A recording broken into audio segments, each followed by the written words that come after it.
Selamat pagi semua, apa kabar? Wow, saya pangling nggak kelihatan ini mukanya ini. Karena semuanya pakai masker atau pakai face shield ya. Oke, sebentar, berikan saya 1 menit. Oke. Siapa yang excited mau mendengar suara Tuhan? Amin. Saya juga, setiap kali saya diberi kehormatan untuk membagikan firman Tuhan, tentunya firman Tuhan ini bukan firmannya dari manusia, pembicaranya pun akan diberkati Tuhan, amin. Oke, saya akan mulai dengan ini. Mana ini? Oke, saya percaya ini firman ini sangat tepat sekali di waktu-waktu ini. Siapa di antara Anda yang mau mengalami, tentunya ini pertanyaan yang sering ditanyakan ya, pertanyaan yang mungkin Anda pikir klise, tapi ini pertanyaan yang sungguh-sungguh saya mau tanyakan. Siapa yang ingin mengalami terobosan hari ini? Amin. Siapa yang pengen mengalami jawaban doa yang luar biasa? Saya percaya banyak Anda, setiap Anda di tempat ini berdoa, amin. Oh ya, by the way, welcome untuk yang join online. Sekali lagi, senang Anda bisa berkumpul bersama kami saat ini yang live di Walnut. Walaupun dimanapun kita berada, Tuhan ada di tempat kita, amin. Nah, tadi saya bicara soal firman di mana kita ini siapa yang mau mengalami breakthrough dan sebagainya.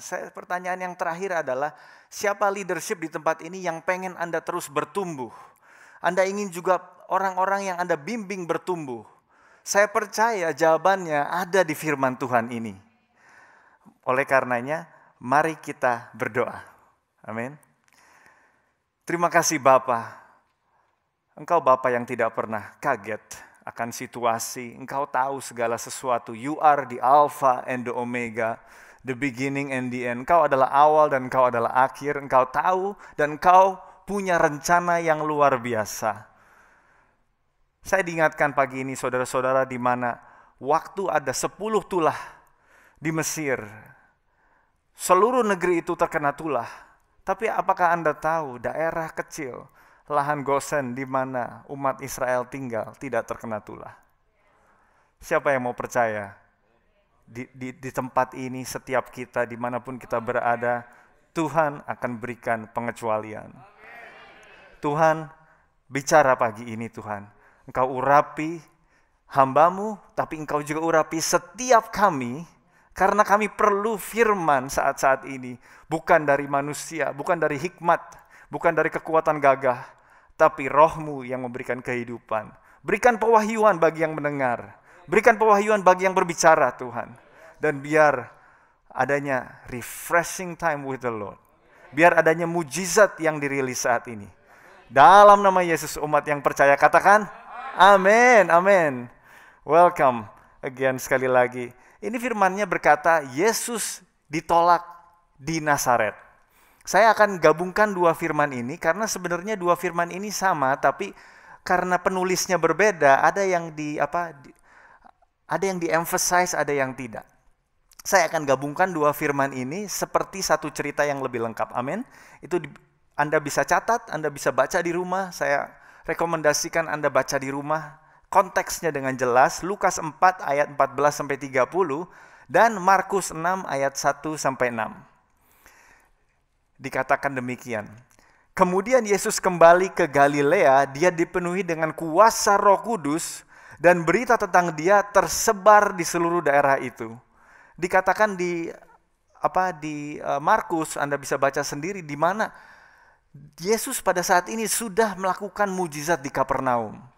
Dan jadi Yesus sudah tenar. Walaupun saat ini, waktu di Lukas 4 ini adalah sebenarnya baru saja Yesus itu keluar daripada pencobaan.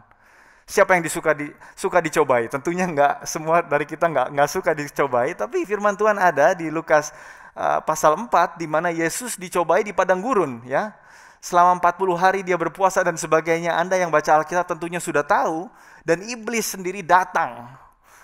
Pencobaan ini tentunya Tuhan yang mengatur. Tapi iblis datang tiga hal dicoba dari Yesus. Dan Yesus menang saudara-saudara. Come on. Puji Tuhan. Berikan kemuliaan buat Tuhan. Karena Yesus menang, kita juga bisa menang. Nah, Lalu firman Tuhan berkata demikian. Kemudian Yesus kembali ke Galilea, dia dipenuhi dengan kuasa Roh Kudus. Yesus sudah dipenuhi kuasa dan berita tentang dia sudah tersebar karena apa? Mujizat sudah terjadi. Tapi setelahnya dikatakan demikian. Dari tempat itu, Yesus pulang bersama-sama dengan pengikut-pengikutnya ke kampung halamannya. Yesus mudik, saudara-saudara. Nah, pada saat hari Sabat, dia mulai mengajar di rumah ibadat. Ada banyak orang di situ. Waktu orang-orang itu mendengar pengajaran Yesus, mereka heran sekali. Dari mana orang ini mendapatkan semuanya itu? Lalu dikatakan, kebijaksanaan macam apakah ini yang ada padanya? Bagaimana dia dapat mengadakan keajaiban? Bukankah ia ini tukang kayu, anak Maria, dan saudara dari Yakobus, Yoses, Yudas, dan Simon? Ya, saudara-saudara perempuannya pun ada tinggal di sini juga. Karena itu mereka menolak dia. Lalu dikatakan, saya switch ke firman yang berikutnya ya. Markus 6 dikatakan, lalu Yesus berkata kepada mereka, seorang nabi dihormati di mana-mana, kecuali di kampung halamannya dan di antara sanak saudaranya dan keluarganya. Nah, ini saya double ini. Di tempat itu Yesus tidak dapat membuat keajaiban, sesuatu keajaiban pun kecuali menyembuhkan beberapa orang sakit dengan meletakkan tangannya atas mereka. Ia heran, mereka tidak percaya. Saya lanjutkan lagi. Tapi dengarlah, pada zaman Elia, ketika tidak turun hujan 3,5 tahun lamanya, terjadi kelaparan yang hebat di seluruh negeri. Pada waktu itu ada banyak janda-janda di Israel. Meskipun begitu, Allah tidak menyuruh Elia pergi ke salah satu dari janda-janda itu, melainkan hanya kepada seorang di Sarfat di daerah Sidon. Waktu semua orang di rumah ibadat itu marah sekali waktu mendengar hal itu, mereka berdiri lalu mengusir Yesus keluar kota dan membawanya ke tebing gunung di mana kota mereka dibangun. Mereka bermaksud mendorong dia ke dalam jurang. Tapi Yesus menerobos orang banyak itu lalu pergi. Anda mendapatkan sesuatu dari firman ini? Ini hari-hari ini itu Anda tadi kan saya tanya, siapa yang mau mengalami ini? Siapa yang mau mengalami ini? Ada tiga hal yang saya tanyakan tadi. Semua daripada Anda dan saya percaya Anda yang di rumah juga, saya mau mengalami. Nah, ini Tuhan hari ini saya percaya mau membicarakan prinsip yang sangat penting sekali. Ini adalah kunci jika Anda ingin mengalami. Amin. Saya akan ulangi firman-Nya dengan underline saat ini ya. Dikatakan seorang nabi dihormati di mana-mana, kecuali di kampung halamannya dan di antara sanak saudaranya dan keluarganya. Di tempat itu, Yesus tidak dapat membuat keajaiban, sesuatu keajaiban pun kecuali menyembuhkan beberapa orang sakit. Ia heran mereka tidak percaya. Saya mau underline ini. Anda tahu nggak? Itu firman-Nya yang di garis bawahi itu tidak berkata Yesus tidak mau.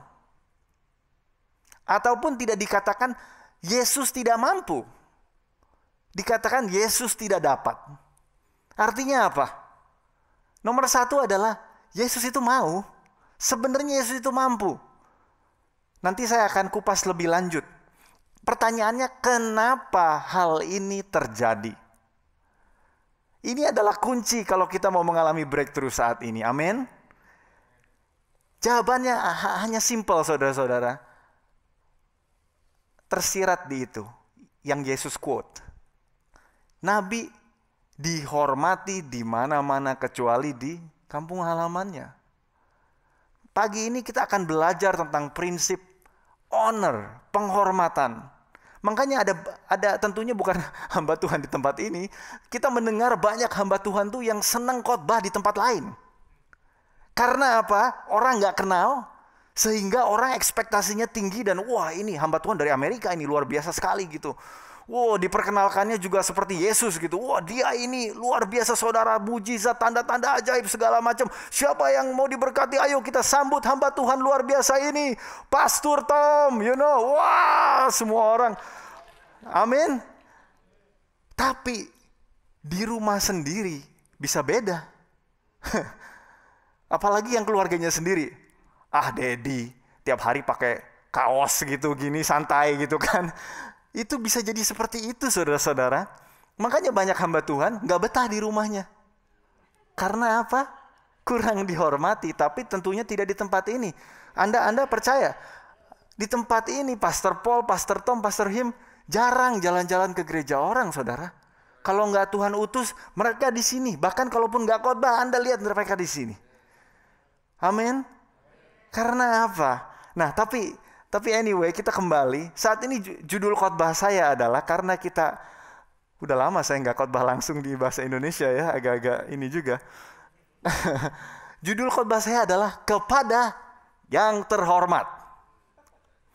Kunci pertumbuhan mengalami berkat dan jawaban doa. Kepada YTH. Kita semua, Anda di sini saya percaya semua Anda orang Indonesia. Kalau kita menulis surat, saya nggak tahu ya, sekarang masih nggak ya, kalau misalnya menulis surat kepada YTH. Kepada YTH John Hong. Pokoknya kepada YTH itu kan yang terhormat. Kenapa seperti itu? Kalau misalnya memperkenalkan orang di upacara atau di apa yang terhormat Bapak Presiden, yang terhormat ini itu. Kenapa kita ngomong seperti itu? Sebenarnya budaya Indonesia ini saya percaya datang daripada Tuhan. Ya. Tapi kenapa kita perlu bicara hal ini pagi ini di gereja adalah karena di Amerika ini budaya honor semakin hari semakin berkurang. Semakin hari semakin kacau. Padahal kalau kita tidak ada budaya ini nanti kita bisa lanjutkan ya. Tapi kita sebagai gereja yang gak mengenal ini tidak bisa mengalami mujizat. Dan dunia yang gak mengenal ini akan menjadi tambah parah, tambah kacau. Di negara mana ada congressman atau congresswoman berani ngomong ke presidennya, F you.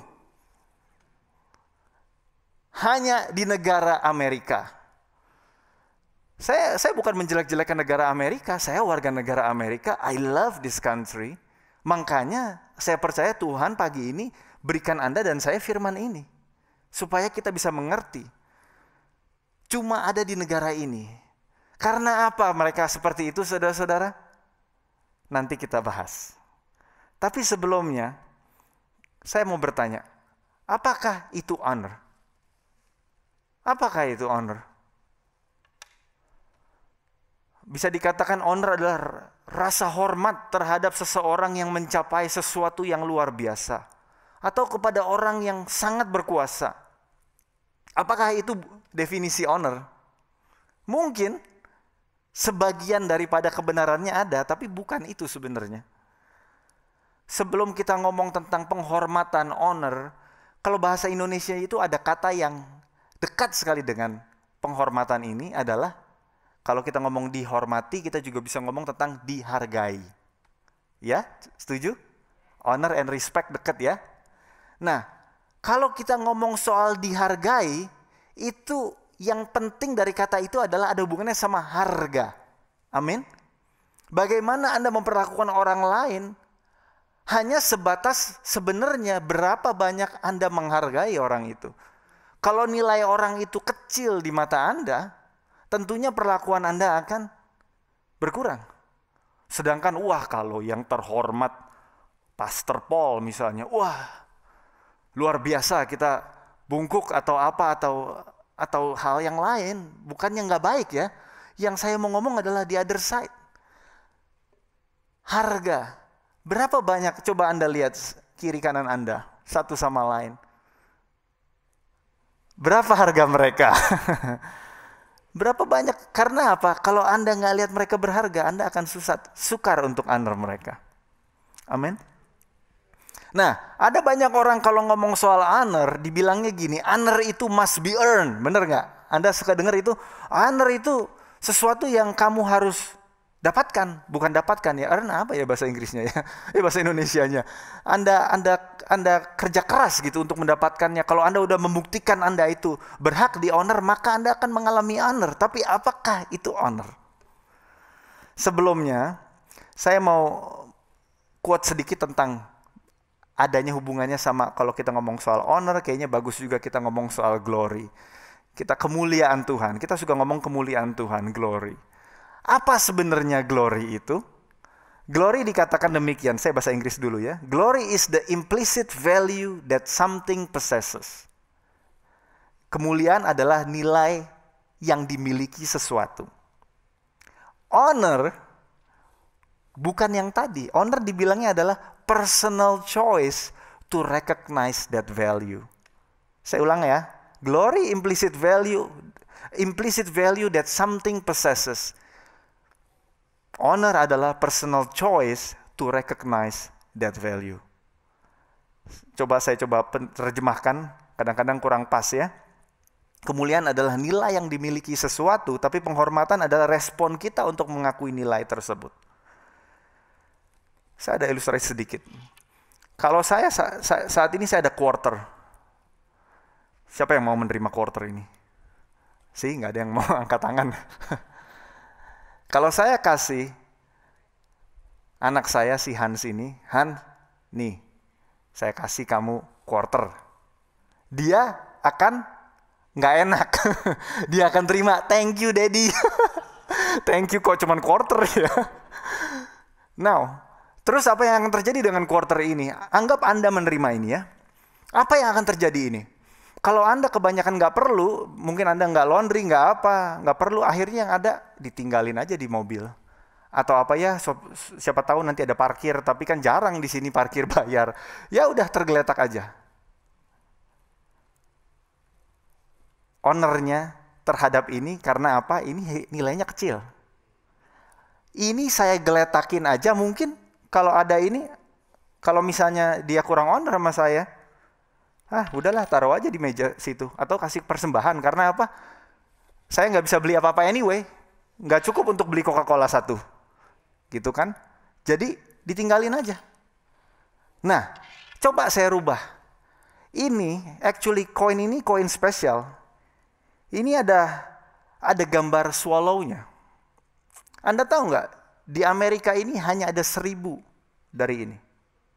Dan ini harganya $1.000 satu. Kalau saya kasih dia tahu itu, dia akan gimana? Dia nggak akan, ya, dia akan, thank you daddy. Terus simpan, lalu taruh di eBay. Tapi intinya adalah apa? Disimpan, di take care. Kalau bisa dibersihin, kalau bisa ditaruh di safety box. Tapi apa? Karena apa? Ini nilainya jadi berubah, bukan 25 sen lagi, 1000. Tentunya itu hanya ilustrasi, ini tetap 25 sen saudara-saudara.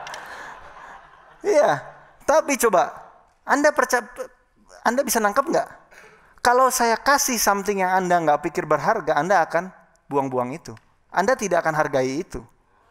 Tapi jika Anda tahu ini misalnya, memorabilia, ini dulu misalnya t-shirt bekas, yang udah dipakai keringetan Michael Jordan bisa laku berapa, saudara? Karena apa? Karena kita recognize the value.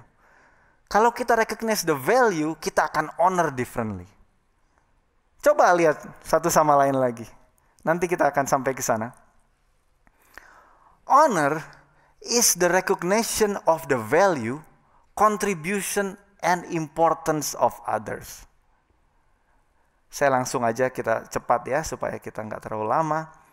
Firman Tuhan berkata di Roma 19, siapa yang harus kita honor? Hendaklah kasih itu jangan berpura-pura. Jauhilah yang jahat dan lakukanlah yang baik. Hendaklah kamu saling mengasihi sebagai saudara dan saling mendahului dalam memberi hormat. Janganlah hendaknya kerajinanmu kendor, biarlah rohmu menyala-nyala dan layanilah Tuhan. Baca yang terakhir bersama-sama, 3, 2, 1, bersukacitalah dalam pengharapan, sabarlah dalam kesesakan, dan bertekunlah dalam doa. Karena apa? Anda akan mendapat jawabannya, amin. Kalau kita mau baca line yang tadi, tapi dalam bahasa terjemahan yang lebih bagus, saya rasa dalam bahasa Inggris, love each other with genuine affection and take delight in honoring each other. Ini Rasul Paulus, Rasul Petrus, jika Anda membaca surat-surat ini banyak sekali ngomong soal honor. Tentunya siapa yang harus kita honor? Satu adalah Tuhan. Orang di gereja ini kita menyembah, memuji, memberi karena apa? Kita honor Tuhan. Orang di luar sana yang tidak tahu Tuhan itu begitu luar biasa, begitu mulia, begitu agung, tentunya nggak bisa honor. Sama seperti koin ini. Karena apa? Nggak ada harganya buat mereka. Tapi begitu kita tahu kasih, kuasa luar biasanya Tuhan itu, wow, honor itu normal. Siapa yang harus kita honor lagi? Tentunya firman Tuhan. Jelas berkata bahwa honor orang tuamu, bapamu dan ibumu. Terus siapa lagi? Leadership, otoritas. Tapi di firman ini, honor each other. Jadi siapa yang harus di honor? Tadi saya bilang honor must be earned. Kalau lu bukan siapa-siapa ya gimana gua honor lu? Kata premannya begitu kan. Nah itu masalahnya saudara-saudara. Mereka miss. Yang tadi Markus 6 dan Lukas 4. Mereka miss big time. Tadi saya tanya siapa yang berdoa? Anda pada bertanya, pada angkat tangan ya. Ada banyak orang berdoa. Saya mau kembali ke Markus 6, Lukas 4 itu. Anda tahu nggak? Sama seperti kita saat ini. Di saat itu saya percaya juga banyak tantangan. Mereka banyak yang berdoa untuk apa? Kesembuhan. Banyak berdoa untuk apa? Supaya dapat pekerjaan. Supaya apa? Breakthrough financial. Mungkin ada orang yang punya debt waktu itu. Mereka berdoa. Mereka berdoa, Tuhan, Engkau jawab doa saya. Terus apa yang terjadi? Yesus datang. Kenapa Yesus datang? Untuk menjawab doa mereka. Di depan muka orang-orang itu adalah jawaban doa mereka. Tapi mereka tidak bisa menerima apa-apa. Karena apa? Lack of honor. Saudaraku, pagi ini firmannya ini, wow, ini tuh sangat penting sekali. Saya tuh sampai deg-degan karena apa? Saya nggak tahu mau ngomongnya gimana. Tapi saya tahu kita ini banyak miss jawaban doa, banyak miss mujizat. Karena apa? Kita tidak honor. Nah, tapi saya honor Tuhan kok. Kalian ngomong begitu ya. Nah, nanti kita jawab lagi. Kita akan bahas lebih lanjut.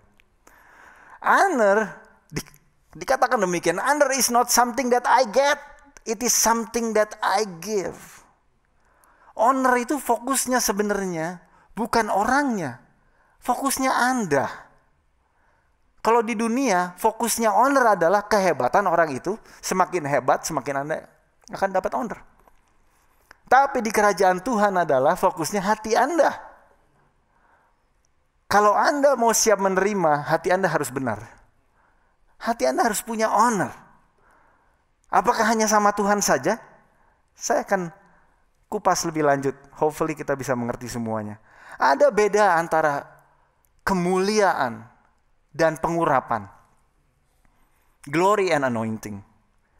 Kalau saat ini Tuhan dengan kemuliaannya datang saudara-saudara. Dan dia berbicara apa? Langsung kepada Anda. Anda mendapat langsung, makanya pada saat Anda didoakan orang, mungkin Anda rebah di dalam roh dan sebagainya, atau Anda sedang berdoa, dapat suara ya, itu personal, itu tuh kemuliaan. Anda tahu nggak tapi yang terjadi di tadi firman yang kita baca adalah bukan tentang kemuliaan. Tadi Yesus datang, show up as a person, sebagai orang. Pengurapan bedanya adalah gini. Dikatakan bahwa, saya langsung aja supaya nggak terlalu lama. Anointing itu lain sama glory. Glory itu manifestasi kuasa Tuhan dan personnya Tuhan. Tapi pengurapan Tuhan adalah supernatural empowerment kepada seseorang.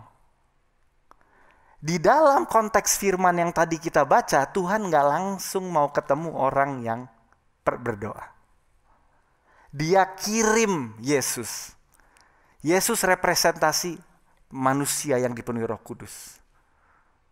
Nah, yang terjadi apa? Mereka tidak bisa menerima apa-apa karena lack of honor. Nah, itu gimana ya? Yesus itu, saudara-saudara, diurapi, Pengurapan. Oke.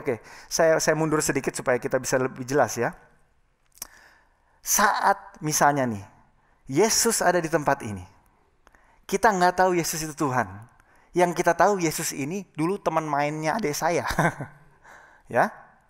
Karena kita nggak ada honor sama itu, sama Yesus itu. Karena kita ngerasa sudah tahu siapa Yesus itu. Akhirnya apa? Pengurapan yang ada pada Yesus yang adalah sebenarnya jawaban doa Anda dan saya tidak bisa bekerja. Tidak bisa masuk kepada kehidupan kita. Makanya ini kita ngomong tentang konteks seperti itu. Ada yang kita pikirnya cuma hamba Tuhan doang. Makanya di Indonesia, wah hamba Tuhan kayaknya lebih penting dari presiden, betul? Kayaknya waduh, pokoknya hamba Tuhan dikasih yang terbaik. Mobil dibeliin, rumah dibeliin dan sebagainya. Bukannya salah. Tapi coba ya, kalau kita mengerti konsep sesungguhnya kepada honor, orang-orang yang memberi kepada hamba Tuhan itu akan lebih diberkati lagi. Karena apa? Mereka tidak hanya memberi kepada hamba Tuhan. Mereka akan learn, orang-orang yang dianggap kacung, mereka akan learn how to honor. Again, siapa yang harus kita honor? Semua orang, each other, firman Tuhan katakan. Karena apa? Fokusnya bukan orang itu, fokusnya adalah hati Anda. Kalau Anda mau menerima hal-hal daripada Tuhan, kita harus cocok hatinya dengan hatinya Tuhan. Amin. So Anda ngerti saat ini tentang glory and anointing. Nah, pengurapan itu selalu adanya pada orang. Masalahnya itu, Tuhan tidak perlu diurapi karena apa? Dia punya glory. Tapi orang yang mau menyampaikan firman Tuhan, orang yang mau menjadi berkat dan sebagainya perlu pengurapan Tuhan. Saat kita dishonor orang yang diurapi Tuhan untuk memberikan, sebenarnya itu jawaban buat kita. Tapi kita pikir, siapa sih ini orang? Coba bayangkan kalau hamba Tuhan diperkenalkan. Saya mau perkenalkan Pastor Dion. Dia youth pastor. Ya saudara-saudara, cuman youth pastor. Dan baru 2 tahun dia kemarin ini baru coba-coba. Lah, kalau saya diperkenalkan seperti gitu, saudara yakin gak sih menerima firman Tuhan? Waduh, ini firmannya bener apa enggak ya? Ini dia baru nih jadi pastor. Bukan soal kayak gitu ya, tapi coba saat orang udah dishonor, dia baru terima Yesus 2 tahun. Gua 20 tahun, lu mau ngomongin gua? Mana bisa? Exactly yang terjadi di ceritanya Yesus. Lu umur berapa? 30. Buset, gua tuh udah 60, gua udah makan asam garam. Dibilangnya gitu kan. Udah tahu gua. Ya udah, Anda menutup sendiri pintu Anda kepada berkat yang Anda sudah doakan. Mujizat yang sudah Anda harapkan dan Anda sudah imani. Kadang-kadang jawaban doa kita rupanya itu bukan seperti yang kita harapkan. Wah, kalau saya pakai jubah gitu terus bersinar, kayaknya kalian langsung, ngomong apa aja deh pastor, gua nurut gitu. Coba pakai rombengan. Ada banyak cerita-cerita kayak, ada film di Amerika, apa sih, show yang dimana ownernya sendiri pura-pura jadi pegawai. Untungnya itu yang bagus-bagus, tapi coba sebenarnya kalau kita boleh jujur, secret something ya. Anda tahu ya ceritanya semua yang di online juga Anda tahu. Di mana ownernya itu pura-pura jadi pegawai padahal ini company yang besar. Something like that. Nah. Yes. Undercover boss atau boss undercover ya. Nah jadi coba kalau kita tanya kepada mereka, ada nggak mereka yang di dishonor? Banyak. Tapi begitu mereka ngomong, saya ini sebenarnya CEO-nya. Langsung, sini saya shoe-nya apa? Sepatunya sini saya semir pak. Mau kopi, mau teh, mau es teh, mau apa? Saya siapin es jeruk. Karena apa? Honor kita itu connect-nya hanya kepada siapa orang itu. Tapi siapanya? Siapa di dalam natural? Udah ngapain nih orang? Pastor Paul udah ngomong berkali-kali dibilangnya, you cannot learn anything from anyone you don't value. Anda tidak bisa belajar apa saja, Anda tidak bisa menerima apapun dari orang-orang yang tidak kamu hargai. Benar nggak? Tapi kita di tempat ini siap menerima, amin? Amin. Saya katakan demikian, honor gives you access to others people anointing and blessing. But dishonor stop you from receiving anything from anyone. Betul? Ya. Jadi yang tadi saya katakan saudara-saudara, Yesus itu penuh dengan kuasa Roh Kudus. Saya mau ingatkan, ini tidak ada firman lagi selanjutnya di mana Yesus ditambahin lagi kuasanya sehingga dia saat ini bisa melakukan mujizat yang lebih besar. No, pada saat ini Yesus sudah penuh. Penuh means penuh. Artinya full, saudara-saudara, udah gak bisa ditambah lagi. Ini kuasa yang sama yang membangkitkan Lazarus dari kematian, saudara-saudara. Di history. Waduh, ini luar biasa sekali.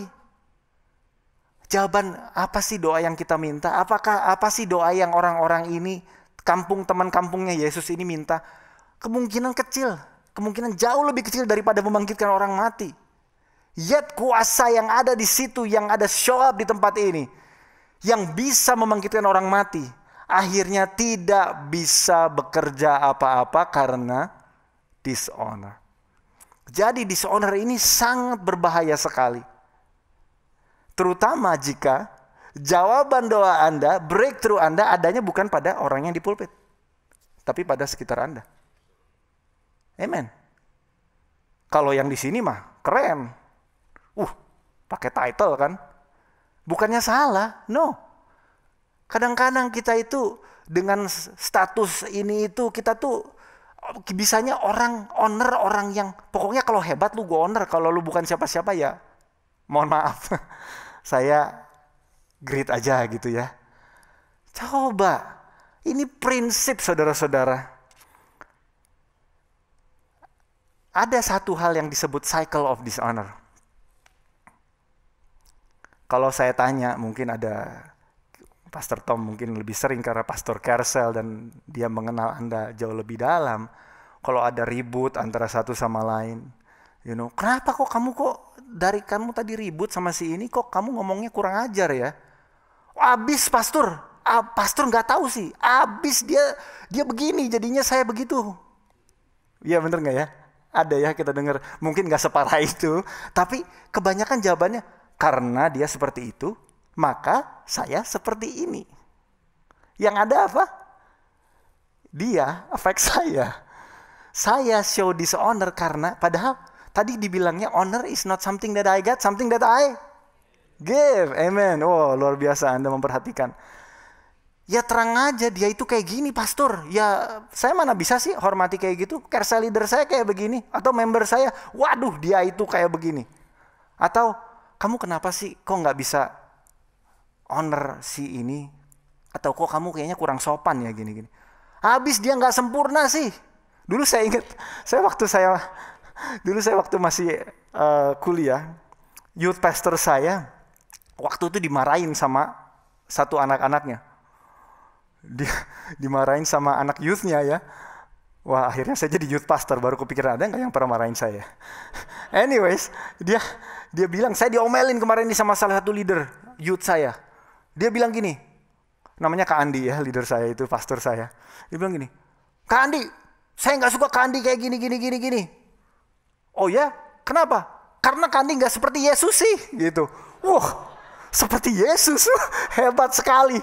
Waduh. Ya udah pastornya juga, iya bagus juga ya ngomongin memang belum seperti Yesus. Coba saya pikirkan saat ini, kalau Anda prinsipnya sama, di mana Anda hanya bisa honor somebody, kalau mereka itu Yesus, kita mungkin tidak bisa honor seumur hidup kita dan oleh karenanya selalu miss berkat Tuhan. Bahkan jika kamu seperti Yesus pun, karena firman Tuhan jelas tadi yang kita baca, Yesus bukan cuma seperti, dia Yesus, dia show up, dia nongol di depan rumah kamu, yet mereka nggak bisa mengalami mujizat. Artinya apa? The problem is not the outside, the problem is us. The problem is you and I. It's not about that person that nggak layak untuk dihormati. The problem ini hati kita ini punya penghormatan nggak? Punya hati yang benar nggak? BLM dan sebagainya. Aduh, kalau kita punya honor itu udah selesai, saudara. Dan itu dibesar-besarkan memang. Ada banyak yang bukan sebenarnya inti. Intinya adalah kalau tidak ada Tuhan, tidak ada honor. Jangankan BLM, nanti besok-besok ada lagi Asian Life Matter dan sebagainya. No, kita bukannya dishonor ya, bukannya dishonor orang yang meninggal dan sebagainya. Tapi kalau kita pelajari lebih dalam, masalah ini bukan masalah yang bisa dijawab dengan institusi, dengan A, B, C. Hanya bisa dijawab dengan kembali kepada Tuhan. Amen. Amen. Cycle of dishonor. Oh, saya tinggal 6 menit lagi. Cycle of dishonor, saudara-saudara, yang terjadi kalau orang kurang ajar sama saya jadi kurang ajar juga sama dia, saya nggak bisa honor dia. Waduh, nih anak kurang ajar nih. Ya udah, mulai sekarang lu gua nggak anggap, ya kan? Udah, dia nggak saya anggap, anak itu tambah parah, tambah dishonor saya, tambah kurang ajar, saya tambah sebel akhirnya. Lu udah gak usah datang ke youth group lagi. Ya tentunya saya nggak kayak gitu ya. Saya pastor yang baik, saudara-saudara. Penuh kasih seperti Bapak. Nah, Anda ngerti ini jadi cycle makin parah, makin parah, makin parah. Akhirnya dia stuck, Anda juga akan stuck. Saya ada, mana ini tadi? Waduh, hilang. Nah ini. Karena beras kekecilan jadi saya bawa biji kopi. Firman Tuhan berkata, apa yang Anda tabur akan Anda tuai. Tapi Anda tahu masalahnya apa? Masalahnya kita nabur 1 biji kopi, jadinya pohon kopi yang ada ribuan ininya. Anda nabur 1 dishonor, itu akan bertumbuh dan berkembang tanpa Anda sadari. Tadinya Anda cuma gak suka sama 1 orang, lama-lama Anda jadi kritikal dan gak suka banyak orang. Akhirnya semua orang salah. Yang benar cuma Anda sama Tuhan, amin. Jangan diaminkan. Dishonoring others does not really reduce others, but it surely reduce you. Saat orang itu memang masih bertumbuh, masih mengalami banyak jatuh bangun, kita tambahin omongan begitu, ya dia emang begitu. Tapi Anda saat kita begitu, kita berkurang. Ini kita di hati kita ada hal-hal yang tidak baik. Lalu saya mau share eksperimen on honor. Waktu saya jadi full time di youth ministry tahun 2011, saya itu have no clue tentang anak remaja di Amerika. Karena waktu itu under Pastor Tom saya melayani hanya anak kuliah dari Indonesia. Jadi orang Indonesia yang berbahasa Inggris datang ke sini, saya take care mereka. To me gampang, karena apa? Sama budayanya. Tiba-tiba panggilan Tuhan datang, iya saya mau jadi full time. Wah, puji Tuhan, ada pengurapan, ada nubuatan, ada apa. Wow, luar biasa. Saya said yes. And then Pastor Paul one day bilang, pastoral manggil saya, ada kesempatan ini terbuka, kami sudah mendoakan kamu, memang kamu, istilahnya begitu. Kamu dapat nggak? Ya, kamu juga berdoa. Ya, saya sudah dapat, saya sudah nunggu-nunggu ini kapan saya bisa melayani Tuhan penuh waktu. Tapi saat itu ditanyanya, tapi jadi youth pastor. Oh iya deh, puji Tuhan. Setelah itu saya mikir, kok kayaknya saya belum pernah ngomong sama youth sama sekali ya. Seumur-umur. Bener saudara, yang paling saya close itu adalah Hans. Hans waktu itu masih SMA. Itu waktu itu saya belum jadi youth pastor dan dia pun besar di Indonesia. Jadi saya itu nggak benar-benar nanganin orang yang benar-benar tulen, dia lahir di Amerika, grow up ini nggak tahu. Akhirnya apa? Puyeng di ministry, saudara-saudara. Siapa yang leader di sini yang pernah puyeng melayani jemaat Anda? Saya juga puyeng. Anyway, saya ingat waktu itu Pastor Isaac adalah youth pastornya. Sebelum kita ini serah terima istilahnya, saya nanya pertanyaan ini yang saya nggak pernah lupa. Isaac, by the way, aku bilang, mana sih di antara semua di leadership ini, kan ada anak muda, ada leadershipnya juga ya, walaupun mereka masih SMA, SMP. Mana sih di antara anak muda ini yang solid gitu? Ada yang bertanya begitu, yang mana yang solid nih? And then Isaac bilangnya apa? Dia diam dulu sebentar. Waduh, kok dia diam gitu ya? Dia bilang, Dion, by the way, I just want to remind you, this is high schoolers. Ini tuh anak SMA, lu mengharapin solid apa orang yang siap mati buat Yesus gitu. Ini tuh anak SMA. Aku sampai discourage rasanya dengernya ya. Aduh, ya juga ya, tapi aduh gimana nih? Anyways, akhirnya bertahun-tahun dari itu saya hanya bisa maintenance. Karena apa? Saya benar-benar kayaknya kok ini kurang ya, ini anak ini kok kurang ya, oh ini kok, aduh kok begini ya, ini anak-anak ini kok nggak ngerti ya, oh kok nggak baca Alkitab, kok nggak ngerti prinsip firman Tuhan. Sekarang sih Tuhan ngomong, ya makanya lu jadi pasturnya supaya lu ajarin. Amin, ada amin buat saya. Nah lalu saya akhirnya tanpa oleh berkat Tuhan, saya akhirnya ada seolah-olah Tuhan buat eksperimen di hati saya. Eksperimennya adalah gini, coba treat them like if they are someone. Coba perlakukan seperti mereka ini big deal. Padahal mereka ini belum ada apa-apanya, saudara-saudara. Saya juga kayak gitu kan, waduh ini kok susah ini ya. Karena ngomongin ini bukan cuman action, bukan cuman omongan, ini hati. Saya bisa gak benar-benar percaya, waduh kamu itu luar biasa. Waduh, padahal kok lu bolosnya sering ya. Atau aduh kok ngantuk lagi diajarin dan sebagainya. Masalahnya adalah masalah hati. Tapi selagi saya ini terus berjalan bersama Tuhan, bersama anak-anak ini, saya melihat ada perbedaan, saudara-saudara. Saat saya ini hargain mereka, dalam arti kayak, wah kamu itu luar biasa. Orang ini baru bilang, waduh saya ini gagal, saya ini gini. Oh gitu ya, oke saya doakan. Udah gitu, by the way, kamu itu sangat luar biasa sekali. Karena apa? Kamu berani mengaku di hadapan Tuhan. Itu adalah kunci pertama breakthrough. Dan banyak hal-hal seperti ini. Saya akhirnya encourage dari ini. Akhirnya belajar untuk honor. Belajar untuk honor orang-orang yang belum kelihatan. Coba lihat bapak sama anak ini. Saya punya keponakan beberapa yang lucu, ada beberapa yang lagi belajar ngomong. Coba kalau mereka udah bisa ngomong. Saya belum punya anak, jadinya kurang jelas ya kadang-kadang. Tapi saya lihat ada bapak sama anak ya yang baik tentunya. Saat anaknya udah toddler tuh suka cerita anaknya ya. Itu didengerin loh. Oh ya, kenapa gitu? Oh ya, what do you get? Oh ini. Waduh, tadi saya ngelihat, padahal itu bohong gitu kan, ceritakan imajinasi. Oh saya tadi mau beli mobil apa segala macam. Oh iya mau beli mau warna apa dan sebagainya. Like, buset, ini kejadian belum? Ini masih kecil. Tapi kenapa Bapak Anda yang punya anak, Anda mungkin pernah mengalami kan? Kenapa Anda lakukan itu? You know what? Saat Anda lakukan itu, yang ada anak Anda jadi apa? Percaya diri.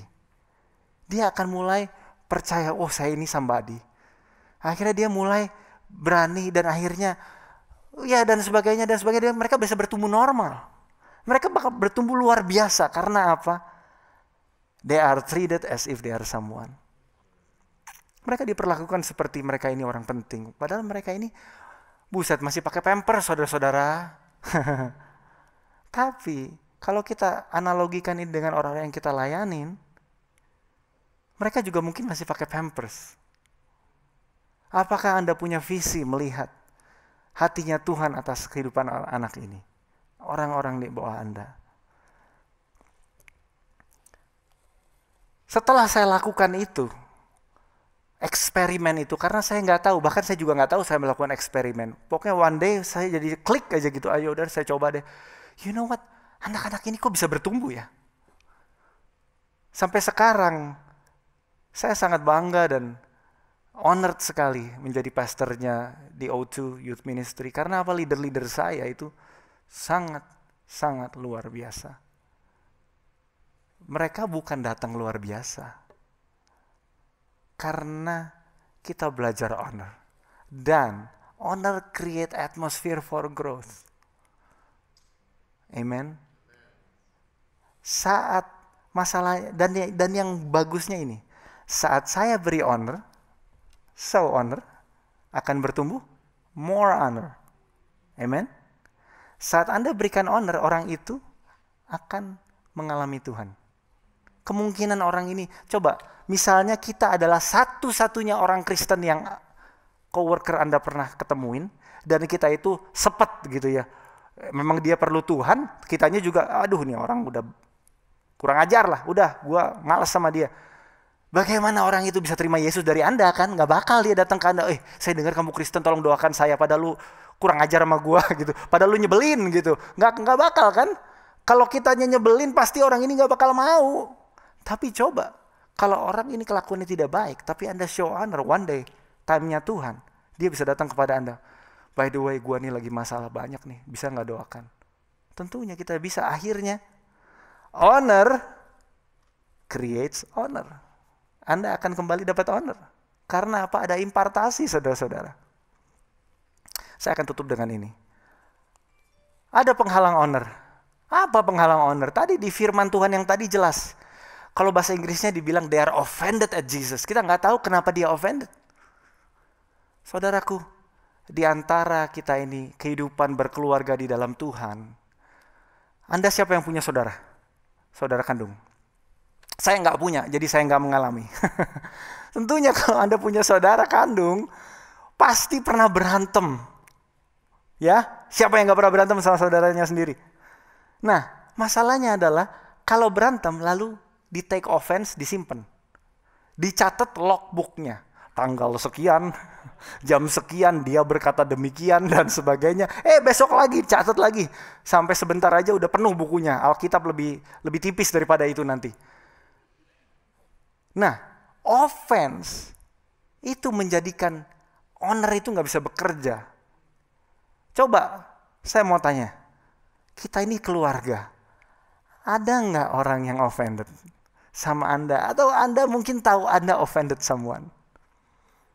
Kalau Anda mau mengalami jawaban doa, mujizat, bertumbuh, dan memberikan pertumbuhan bagi orang-orang di sekeliling Anda, kita harus berani merendahkan diri. Selesaikan offense apapun itu. Saya banyak kali minta maaf sama, misalnya ada Pastor Him, misalnya saya ngomong something, saya bilang, Pastor Him, I wanna say sorry, I said this, I don't think I should have said that. And dia, Pastor Him kan orangnya memang terbuka gitu ya. Enggak lah, enggak apa-apa, orang enggak ada apa-apa, tadi saya enggak ngerasa gitu. No, saya bilang, Pastor Him, masalahnya adalah saya tahu, ini di hati saya ini enggak benar, makanya saya minta maaf. Dia bilang, oke, I forgive you, and so on. Kita ini harus belajar, orang enggak ngerasa, kalau gitu enggak ngerasa, puji Tuhan, kalau gitu berarti gue enggak apa-apa. No, masalahnya adalah ini, bukannya itu, bukannya sana, ini. Kalau kita mau mengalami kuasa Tuhan multiply, segala sesuatu di kerajaan Tuhan ini hanya bisa multiply di tengah culture honor. Kalau ada culture dishonor, Yesus pun show up di sini tidak bisa bekerja karena apa? Kita yang tutup pintu. Berkatnya udah ada di depan pintu rumah Anda, tapi Anda nggak pernah buka pintu, dia nggak bisa masuk. Yang kedua adalah familiarity. Kadang-kadang just because kalian udah ada yang sama Pastor Tom, sama Pastor Rosa misalnya, sudah kenal 50 tahun misalnya. Dari dulu udah kenal lah gini, udahlah panggilnya Tangtung apa gimana, Anda tahu yang ini ya. Udah sembarangan gitu, udahlah dia kayak begini, pasturnya dia santai kok. Masalahnya bukan Pastor Tom. Masalahnya bukan Pastor Tom tersinggung nggak kalau Anda kayak begitu. No, he's about us. Honor is something that I give.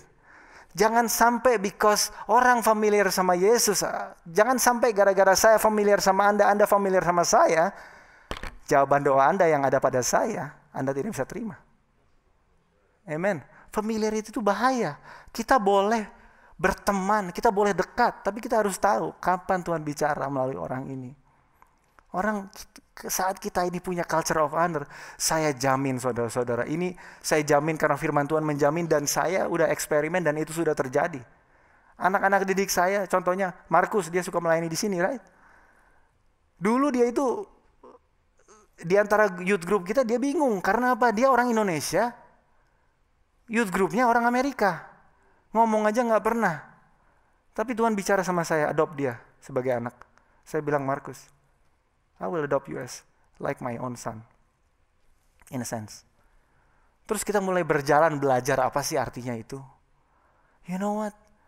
Sekarang ini kemarin, nah ini ada Pak Narto, Ibu Dewi, dan karena ini informasinya sudah umum, so saya bisa ceritakan sebentar ya. Sarah itu hamil. Puji Tuhan, beri kemuliaan buat Tuhan. And you know what? Di leadership group tentunya saya sama istri saya punya honor sekali di mana Sarah dan Matt itu salah satu anak rohani kita yang di mana mereka minta untuk kita berbicara dalam kehidupan mereka. Jadi kita tahu prosesnya nggak gampang, tapi dia udah ngomong, wow, Istri saya suka dapat prophetic word dan gitu rupanya hamil. Betul. Dan waktu itu dia kan masih mau rahasiakan ya, supaya umurnya udah berapa dulu baru kita mau umumkan. Ini baru terjadi 2 minggu yang lalu, mungkin 3 minggu. Leadership group, terus saya bilang gini, Matt sama Sarah baru aja join di youth ministry saat ini untuk melayani. Puji Tuhan. Terus kebiasaan kita apa? Ayo saya minta leader-leader kita untuk melayani secara profetik. Buset, ini anak-anak kecil. Belum melayani Tuhan 20 tahun, belum. Tapi culture. You know what, Markus bilang gini, saya mendapat visi kemarin ini atau mendapat firman. Kok kayaknya kamu akan jadi bapak dan jadi ibu dan sebagainya, dinubuatkan. Aduh, kena ini. Dinubuatkan si Sarah sama si Matt, mereka sampai kaget ya. Wow, dan terus banyak firman-firman luar biasa. Itu tidak akan terjadi kalau saya selalu berpikir mereka itu tidak bisa. Dan saat mereka itu bertumbuh, mereka mengalami honor, mereka honor each other, mereka bertumbuh lebih pesat lagi. Jadi kalau carousel Anda mau bertumbuh, coba praktekkan ini. Mungkin ini yang kurang. Ini adalah kunci. Amin. Saya akan tutup dengan ini.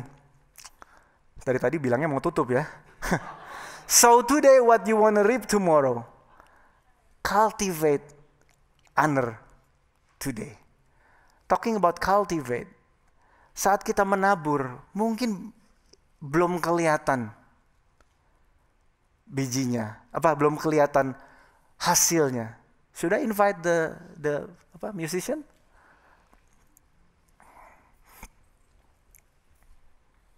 Anda mendapatkan sesuatu pagi ini? Amin. Puji Tuhan. Nah, yang saya mau ingatkan adalah cultivating honor itu tidak terjadi satu hari, satu malam. Saat Anda menabur, saya yakinkan Anda tuh menabur di tanah yang subur bersama Tuhan. Akan ada exponential, accelerated growth. Pertumbuhan yang pesat tapi tidak akan terjadi overnight. Anda harus terus continue to sow, continue to water. Orang ini masih kurang ajar, continue to water, continue to doakan.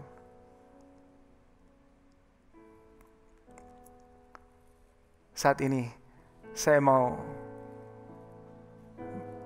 ambil waktu mungkin 2 menit untuk Anda bersama Tuhan, untuk teliti apakah ada hal-hal yang kita perlu rubah in response to the word yang Tuhan telah sampaikan pagi ini. Ya Tuhan Yesus, terima kasih Tuhan. Firman-Mu telah berbicara jelas pagi ini. Biar umat-Mu disegarkan. Segala kekurangan mereka, ayo buka tangan Anda seperti Anda buka hati Anda. Ayo saat ini bicara langsung pada Tuhan. Minta ampun kalau ada offense. Minta ampun kalau ada familiarity. Minta ampun kalau kita ada pride. Tuhan, saat umat-Mu datang, saat kami datang hari ini Tuhan, kami percaya Engkau bekerja, Engkau memulihkan culture of honor di tengah kami, supaya segala sesuatu yang Engkau telah tetapkan buat setiap kami. Setiap doa yang ditaikan Tuhan, biar Engkau jawab dengan mujizat.